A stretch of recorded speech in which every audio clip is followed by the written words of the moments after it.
Buscando la verdad y abogando por la unidad nacional en pro de la paz y la seguridad humana en el Ecuador, queremos dar la bienvenida al constitucionalista y académico doctor André Benavides.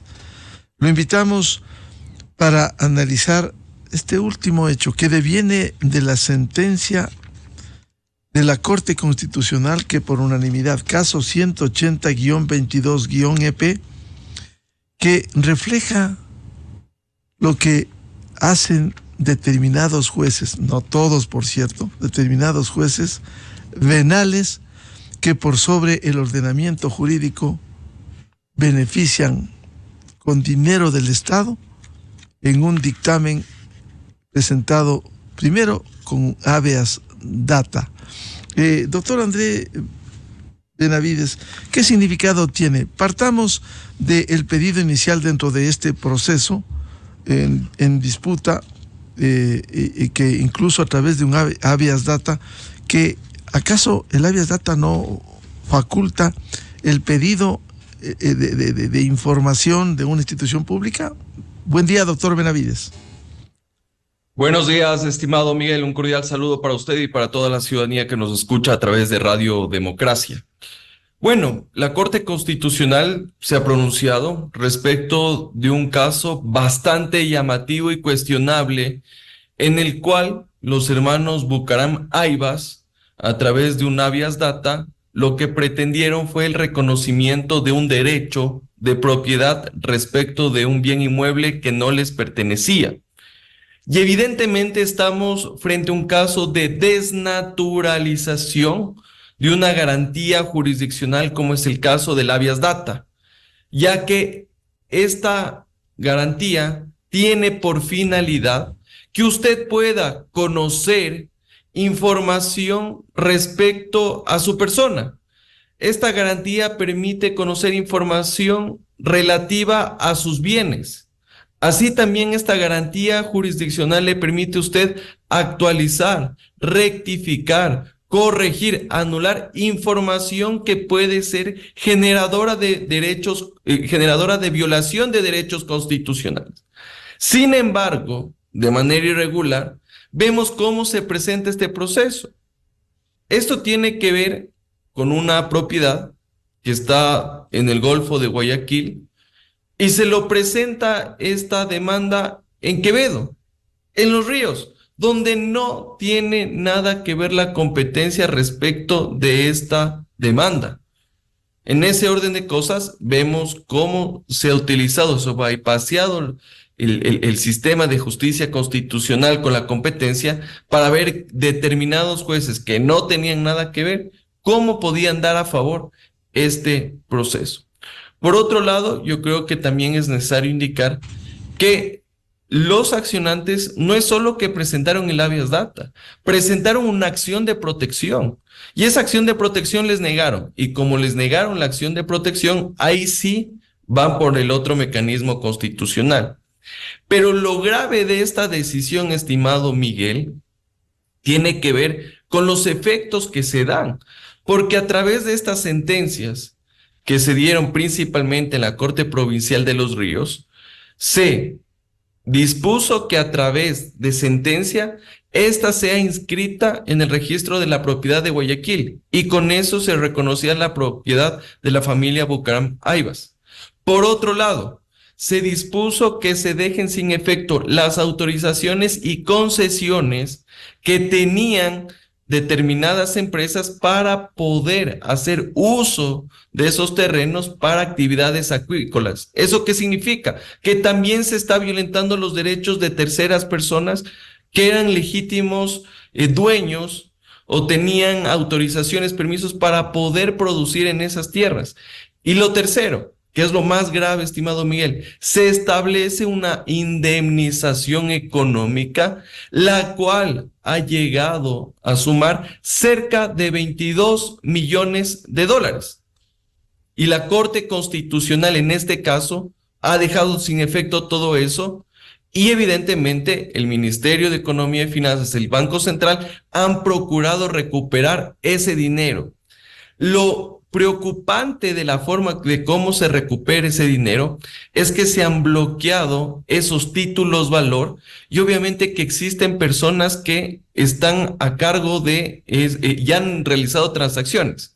Aquí como antecedente hay que tomar en cuenta que estos 22 millones ya fueron pagados, pero no es que fueron pagados cash, sino que fueron pagados con bonos del Estado. Y la familia Bucaram Aivas los puso en el mercado de valores y hay gente, tenedores de bonos, que ya los compraron. Incluso otros ya los revendieron. Y claramente ahí vemos con preocupación cómo se pretende recuperar ese dinero, principalmente porque está generando incertidumbre e inseguridad jurídica en el mercado de valores. Y es por eso que se ha hecho un llamado de atención por parte de varios sectores de este mercado, justamente por las situaciones que se pueden dar.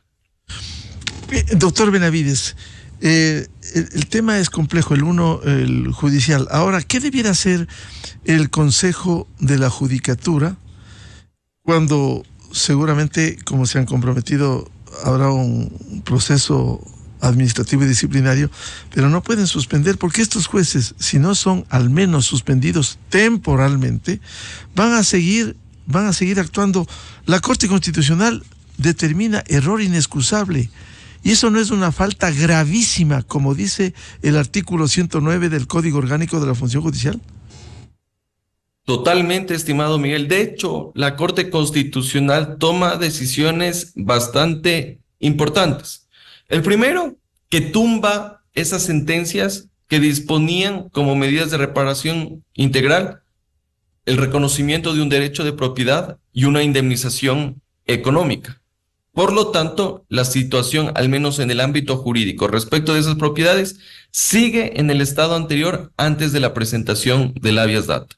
Lo segundo, también deja sin efecto aquellos documentos, aquellas disposiciones mediante las cuales se dejaba sin efecto las autorizaciones para el uso de esos terrenos para actividades acuícolas y agrícolas. Entonces, ahí vemos que las empresas que están ahí van a seguir realizando sus actividades.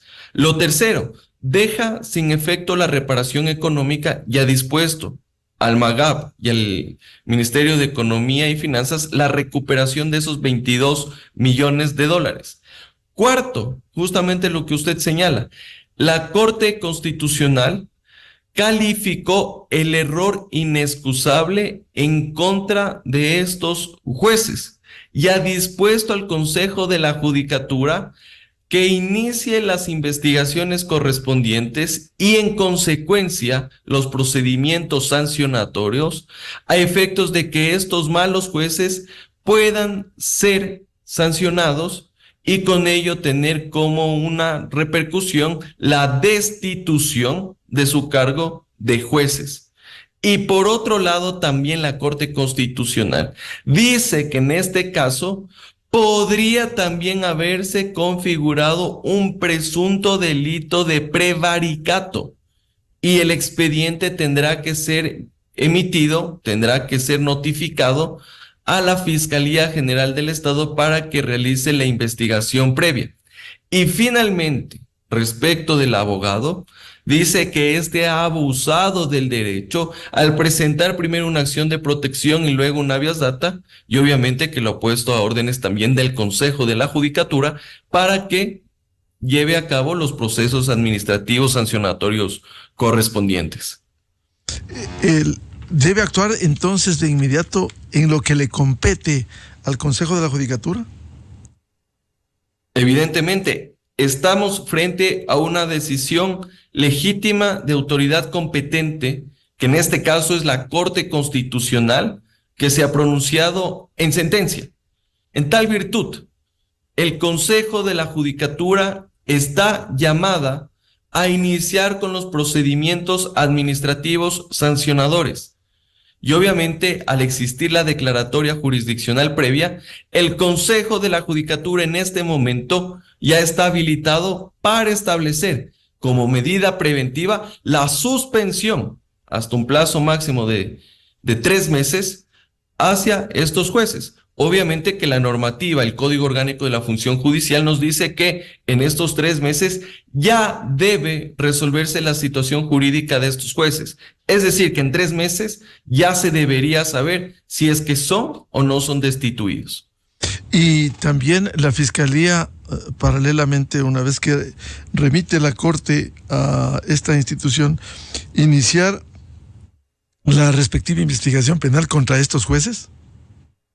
Así es, estimado Miguel. La Corte Constitucional ha dicho de manera clara que presuntamente en este caso de habeas data, que se ha desnaturalizado y que ha ido más allá de su alcance, presuntamente los jueces han cometido un delito de prevaricato.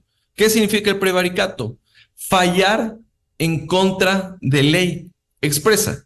Y en este caso vemos que los jueces han fallado en contra de ley expresa porque están reconociendo un derecho. Y esa no es la finalidad del habeas data.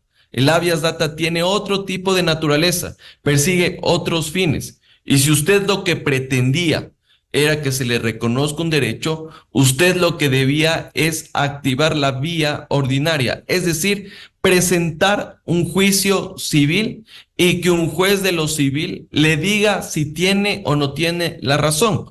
Sin embargo, la vía civil estaba proscrita porque este conflicto o esta supuesta vulneración de derechos constitucionales se lo da en los años 80. Y en un proceso ordinario en el ámbito civil, usted puede demandar hasta en el plazo máximo de 10 años. Entonces eso prácticamente ya no existía esa posibilidad. Y es por eso que tratando de saltarse los límites del ordenamiento jurídico es que se presenta esa habeas data, porque evidentemente ahí usted la vía no la tiene prescrita. Doctor Benavides, esto en el ámbito jurídico. Ahora, el punto 7 del fallo de la Corte Constitucional dispone al Ministerio de Economía que en coordinación del Ministerio de Agricultura y el Banco Central de manera inmediata, dice, proceda a recuperar la totalidad de los valores. ¿Cómo recupera los 22 millones si también diligentemente, como se colige de este fallo de la Corte, fue autorizado el convenio en dación en pago suscrito por el viceministro de Finanzas? Es decir, esto ha sido negociado en el mercado bursátil. No se sabe quién tendrá a este momento los bonos, porque parece que se hicieron 2 bonos, uno de 6 millones y otro de 22 millones. Esto no tiene una implicación. ¿Qué pasa con el tenedor de bonos? ¿Hay seguridad jurídica de alguien que negoció lícitamente en el mercado bursátil? Bueno, aquí es importante tomar en cuenta que, en efecto, el contencioso administrativo estableció una reparación económica de $22.2 millones y que el juez de primer nivel incluso les daban plazos para que se pague este dinero. Y es así que esto termina siendo pagado por el Ministerio de Economía y Finanzas en diciembre del año pasado, en un momento en el cual el país estaba atravesando una situación crítica que inclusive no tenían ni siquiera para pagar sueldos para los funcionarios públicos, y peor aún para lo que le deben a los gobiernos autónomos descentralizados. Pero más allá de eso, el Ministerio de Economía y Finanzas vio una alternativa para poder cancelar aquello. Y lo que hizo fue una dación en pago, como usted bien lo señala, Miguel, y a través de este mecanismo se le entregó bonos del Estado, los cuales son muy apetecibles, llamémosle así, en el mercado de valores, y obviamente que los beneficiarios de aquello, que son los hermanos Bucaram Ayvaz, pusieron en el mercado bursátil y hubo personas que compraron estos bonos, tenedores que compraron estos bonos y que obviamente tienen aquí, está comprometido también sus derechos dentro del ejercicio de este tipo de actividades económicas. Aquí lo que llama profundamente la atención es la forma como el Ministerio de Economía y Finanzas y el Banco Central tratan de recuperar ese dinero, porque ellos lo que hacen no es dejar sin efecto los bonos como tal, porque eso sería gravísimo. lo que hacen es bloquear esos bonos. ¿Y eso qué significa? Que no pueden ser objeto de ningún tipo de transacción. Es decir, que usted como tenedor de bonos tiene los papeles, pero no puede hacer absolutamente nada. ¿Y qué tal que usted compró eso y quiere vender? Usted no va a recuperar ese dinero. En ese sentido, lo que debería pasar es que desde el Ministerio de Economía y Finanzas se disponga que los beneficiarios puedan devolver ese dinero, y con eso también, obviamente, podrían hacer alguna actividad en la cual puedan con los tenedores recuperar esos bonos. Por otro lado, lo que usted puede hacer es, obviamente, demandar a la familia Bucaram Eivaz, a los hermanos Bucaram Eivaz, en un juicio por el pago de lo no debido. Y con eso, evidentemente, recuperar estos 22 millones. Y ya podríamos también ver una tercera posibilidad, que podría ser un juicio coactivo en el caso de que no se quiera, no se pretenda devolver este dinero. Claro, los tenedores finales de los bonos resultarían temporalmente perjudicados porque pagaron por esos bonos y ahora se anulan los bonos cuando se intenta recuperar ese dinero. ¿En qué condición quedan los tenedores finales de estos bonos? Tener que iniciar un juicio para demandar a quien a través de los jueces de los ríos les beneficiaron. Es decir, este va a ser un proceso largo en el que finalmente pudiera terminar perdiendo el tenedor final de los bonos. Yo creo que los que compraron los bonos son víctimas colaterales de este abuso de las garantías jurisdiccionales. Y obviamente que aquí tendrán que ver ellos cuál es la mejor forma o solución de poder recuperar ese dinero que invirtieron para la compra de estos títulos valor. Ahora bien, yo creo que aquí es importante también cuestionar las actuaciones que ha tenido el Ministerio de Economía y Finanzas, porque más allá de la situación económica del país, estamos frente a un caso que es claramente abusivo y que desnaturaliza esta garantía jurisdiccional. Y usted también como funcionario público puede evitar o puede negarse a cumplir un fallo judicial cuando este es de difícil o imposible cumplimiento, como en este caso.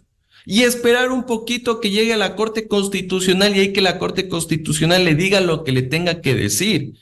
E informar al juez que no puede cumplir ese fallo porque no tiene dinero.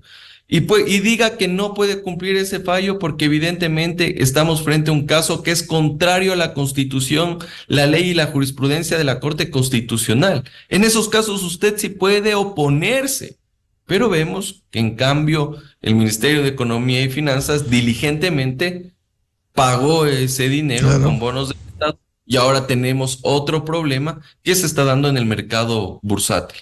La Corte también pide, doctor Benavides, que actúe el Consejo de la Judicatura. Y hay que recordar el Código Orgánico de la Función Judicial, artículo, me parece, 335, 336, le da la facultad de sancionar a los jueces, porque dice el punto 10 del dictamen de la Corte: remitir el expediente al Consejo de la Judicatura para que se dé inicio al procedimiento que corresponde en contra de la abogada Valeria Leonor Rojas Carvajal por haber incurrido en abuso de derecho. Es decir, ella defiende en una acción ajena al objeto de la garantía jurisdiccional con ánimo de causar daño, doctor Benavides. La Corte Constitucional ha dicho que el abuso del derecho no solo se configura cuando de manera simultánea se presentan garantías jurisdiccionales con las mismas pretensiones, el mismo derecho y las mismas partes procesales, sino también cuando se presenta una garantía jurisdiccional con la finalidad de causar daño. Y en este caso, la Corte Constitucional ha dicho que aquí lo que se pretendía era golpear, era hacer daño a quienes, al Ministerio de Agricultura, también a quienes actualmente son dueños de esos terrenos y obviamente beneficiarse con los recursos del Estado. Y es por eso que la Corte Constitucional ha dispuesto que la abogada también sea objeto de un proceso disciplinario, sancionatorio, para que se determine su responsabilidad en este caso. Bien, al doctor André Benavides, constitucionalista y académico, muchas gracias por ilustrarnos en un tema de coyuntura y la actuación en casuística de estos jueces cuestionados de la provincia de Los Ríos. Doctor Benavides, muchas gracias, como siempre, su atención a la revista de Opinión Democracia. Gracias por la invitación, estimado Miguel. Un cordial saludo para todos. Enseguida, en la revista de Opinión Democracia. 7:01 minutos en el territorio continental ecuatoriano, buscando la verdad. Vamos a una pausa publicitaria y luego volvemos. Tenemos previsto un diálogo con el ex ministro de Gobierno, ex asambleísta, doctor Henry Cucalón, a propósito de cumplirse un año de haberse decretado la muerte cruzada y hablar otros temas de interés en la coyuntura política nacional. Desde 1984 con Gonzalo Rosero. La revista de Opinión Democracia. Siempre líderes, siempre confiables. Enseguida regresa Miguel Rivadeneira a la búsqueda de la verdad. Inicio de espacio promocional y publicitario. Hola.